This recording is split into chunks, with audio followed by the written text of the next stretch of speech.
seja bem-vindo de volta a mais um resumo de Reis, a Emboscada, capítulo 7. Então, que tal deixar aquele like legal para nos ajudar? Aproveite e já se inscreve no canal, porque a meta aqui é melhorar para você. Feito isso, pega o café, se liga na tela e bora pro resumo. E o capítulo se inicia de onde terminou o capítulo 6, com Abias questionando Jeús, pois ele estava indo embora de Jerusalém. E se bem o rei se lembrava, Jeús tinha pedido para ir embora e o rei tinha negado. Quando Jeús tenta se explicar, Abias grita com ele e diz que tinha dito não, e continua a dizer, sarcasticamente, que vê-los assim com bagagem, qualquer um pensaria que estariam fugindo. Samarias tenta dar uma desculpa de que havia convidado Jeús para passar um tempo em sua casa, para poder passar um tempo do luto de sua mãe. Abias, ainda com sarcasmo, diz que entende, mas que não acha prudente, com os ataques recentes de Edom, o general do seu exército, ou seja, Jeús, se ausentar. Jeús toma coragem e enfrenta Abias. Diz que ele mesmo tinha dito que não quer retaliar contra Israel com uma guerra, e ainda afirma que agora quem dá as ordens no reino seria Maaca. Abias apenas não diz nada, dá um sorriso bem falso e aplaude a ousadia de Jeús, e diz que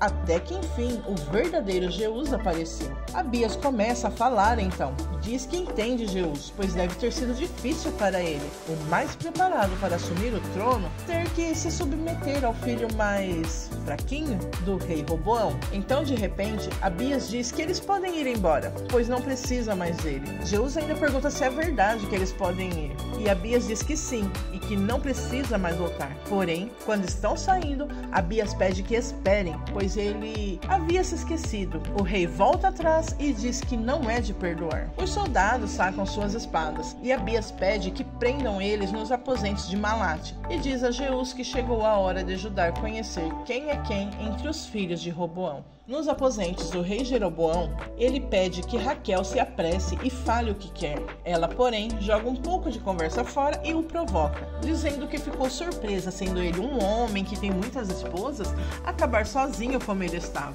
E zomba, perguntando se elas descobriram sobre sua maldição. Ele, porém, diz que não é amaldiçoado, e sim ela. Quando ele se levanta, ele a xinga e pede que ela o respeite, pois ele é o rei. Ela, por sua vez, aponta uma faca para seu pescoço e ri da cara dele. Diz que ela não é mais aquela mulher que conheceu anos atrás. Ele a manda embora, no qual ela responde que irá com prazer. Mas antes, ela para de falar e vai até uma bolsa e retira de lá uma coroa e o faz lembrar de quando eles estavam juntos. Ela tinha dito para ele que era uma surpresa, mas estava fazendo uma coroa para ele. Ele volta para a realidade quando Raquel diz que realmente as circunstâncias em que se conheceram não foram as melhores, mas não quer dizer que não o amou. Quando ela vai deixar a coroa na cama, Jeroboão pega em sua mão e diz também que a amou. Um clima de romance surge entre os dois. Ambos dizem que sente falta desses momentos. E quando o rei vai beijá-la, ela se afasta e diz que agora é tarde demais. Ele então pergunta para ela se ela ainda pensa nele, ou seja, o filho deles, né? Pois naquele mês ele estaria fazendo 23 anos.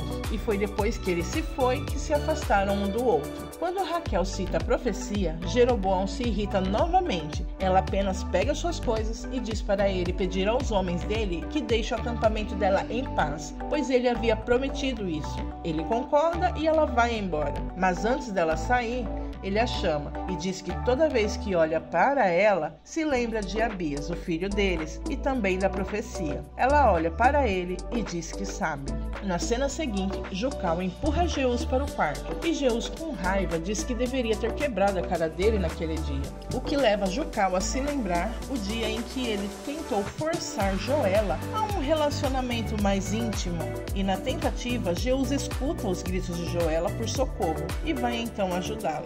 E ainda diz a Jucal que os homens de seu exército não fazem isso. Quando Jucal volta de seus pensamentos, diz que já tinha pagado a Joela e que ela devia a ele, e sem mais cerimônias ele empurra Jeús para o quarto. No acampamento beduíno, Ábida se encontra acamado e Bazemate preocupada com ele. Quando ela pergunta a Semaías o que está acontecendo, ele diz que Ábida está delirando e deve ser por conta da febre. Ao tentar ajudá-lo, o sacerdote levanta a túnica de Ábida e vê o quão difícil está o estado de sua doença. Bazemate, ao ver o espanto deles, e quer que confirmem que é algo passageiro. Azarias e Semaías então lamentam. Dizem que sente muito e que o que Ábida tem é transmissível e que ela não poderá se casar com ele. Ela não aceita e Azarias diz que só de beijá-lo, Basemate pode pegar essa doença e que infelizmente não tem cura. Na cena seguinte, Siloé encontra-se sozinha em seus devaneios, pensando em Onri, e enquanto esteve com ela e quando o beijou. Enquanto Onri passa pelo mesmo pensamento, pensando nela. Onri é tirado de seus pensamentos por Tibni, que o estava esperando. Com receio, Onri pergunta para o que ele estava esperando. É quando Tibni sorri e diz que é para irem ao lugar no qual ele havia falado a Onri. No palácio, Abias vê Ana e fica feliz, vai e a abraça, mas Ana está séria e diz que tinha acabado de voltar dos aposentos do rei. Abias então a convida para retornarem juntos então. Ela séria diz que já tem outra esperando por ele lá. Abias acha graça dos ciúmes de Ana e diz que caso ela não tenha se dado conta, sempre foi assim e sempre será assim. E se ela faz tanta questão de passar a noite com ele, mandará a novata embora e voltar no dia seguinte. Mas Ana se recusa e Abias diz que gosta disso e que sempre quis saber como é ser disputado por várias mulheres. Então ele tenta beijar Ana, mas ela com raiva o empurra e sai da presença do rei. Na próxima cena, Tibni leva Onri a um embate, onde homens se reúnem, formam duplas e começam a lutar. Onri pergunta quais são as regras. Tibni diz que é não tirar sangue, não matar ou aleijar. A vitória é do último que ficar. Antes da luta começar, as sacerdotisas de Baal iniciam uma dança, como um ritual de iniciação, enquanto os homens as observam e as desejam. Então os homens escolhem suas duplas e iniciam o embate. Onri e Tibni vão derrotando um a um, até que fica Tibni e é derrotado por Etibaal, sacerdote de Baal, ficando apenas ele e Onri.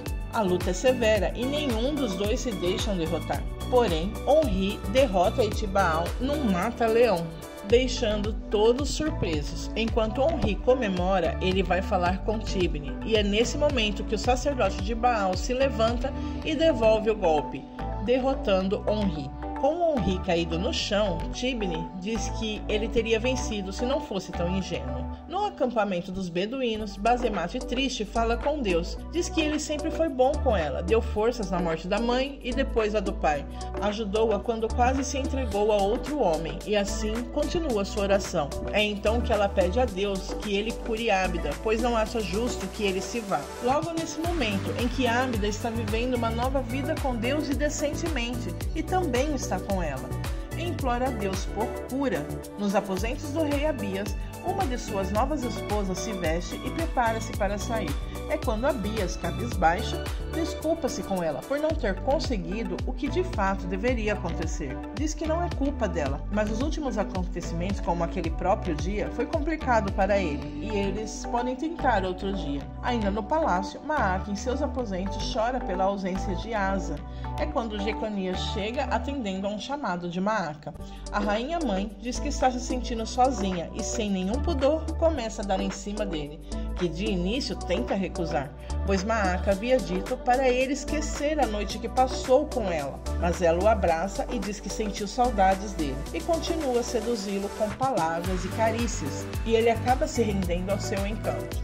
No dia seguinte, logo pela manhã, Abias acorda Jeús e Samarias e toda sua família. Jeús, um pouco desconfiado, pergunta se o rei não se cansou do joguinho dele ainda. Abias pergunta para ele por que tanta grosseria logo pela manhã e oferece um café da manhã, com tudo que há de melhor na mesa do rei. Afinal, eles ainda fazem parte da família real. Jeús continua na defensiva e pergunta o que Abias quer. O rei diz que pensou a noite inteira sobre isso e a resposta não era adequada. Então Abias tira Jeús e Samarias do quarto para conversarem em outro lugar e não na frente das crianças. Jeús promete aos filhos que retornarão. Abias encontra Ana no caminho, que pergunta o que está acontecendo. Ele diz que os irmãos o traíram, mas irão conversar sobre isso. Quando Abias tenta dar um beijo em Ana, ela se afasta, porém ele a puxa e a beija à força. Jeús não gosta da atitude do irmão e quando vai questioná-lo, Abias o manda calar a boca. O capítulo termina com um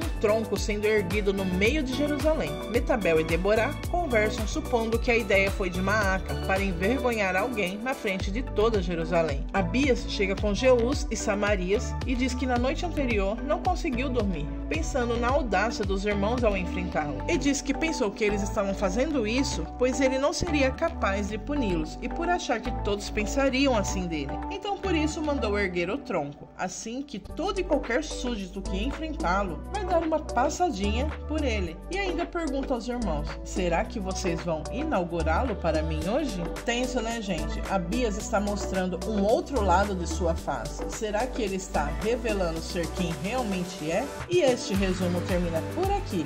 Se você ficou até o final, muito obrigada por assistir. Deixe seu like, inscreva-se no canal e comente o que está achando desta temporada. O que você espera dos próximos episódios? Ajude-nos a crescer para poder trazer mais e melhores resumos para você. Até a próxima e tchau!